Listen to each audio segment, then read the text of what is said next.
Hi, I'm Ryan from Sunshower Online. I'm here at the Sunshower Online warehouse and you're watching Sunshower TV.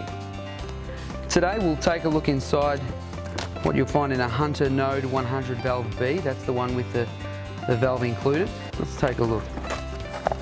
Again, first up you've got your controller manual. Make sure you take a good look at that. And inside we have our solenoid valve connected to the node controller.